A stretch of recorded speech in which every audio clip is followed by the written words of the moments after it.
Welcome back, friends. Today, we're delving into a topic that has been a subject of discussion among Christians: the Sabbath day and why, as Christians, we worship on Sundays. It's a conversation that invites us to explore our faith and understanding of biblical principles. The concept of the Sabbath is deeply rooted in the Old Testament, particularly in the Ten Commandments. Exodus 20:8-11 states, "Remember the Sabbath day, to keep it holy. 6 days you shall labor, and do all your work, but the seventh day is a Sabbath to the Lord your God." However, as we journey into the New Testament, we find a shift in the understanding of the Sabbath. In Colossians 2:16-17, the Apostle Paul addresses the observance of special days, including the Sabbath, saying, "Therefore let no one pass judgment on you in questions of food and drink, or with regard to a festival or a new moon or a Sabbath. These are a shadow of the things to come, but the substance belongs to Christ."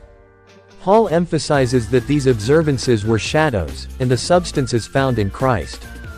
Now, let's address why, as Christians, we gather for worship on Sundays. The significance lies in the resurrection of Jesus Christ.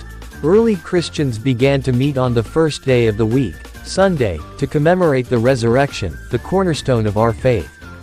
In Acts 20, Verse 7, we find believers gathering on the first day of the week to break bread, and in 1 Corinthians 16, verse 2, Paul instructs the Corinthians to set aside contributions on the first day.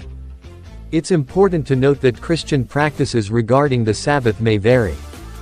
Some believers may observe a Saturday Sabbath. These group are called Seventh-day Adventist.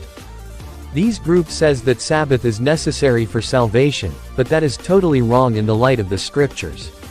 In Romans 7 verse 9-10 says, "Once I was alive apart from the law, but when the commandment came, sin sprang to life and I died.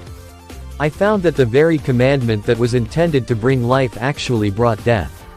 Sabbath has no basis for salvation. This is what apostles repeatedly being exhorted in the Bible.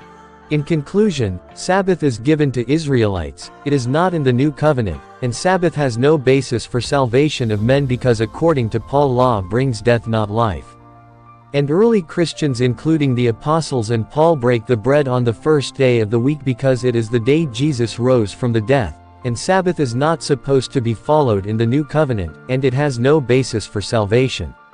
Subscribe and like for more contents like these.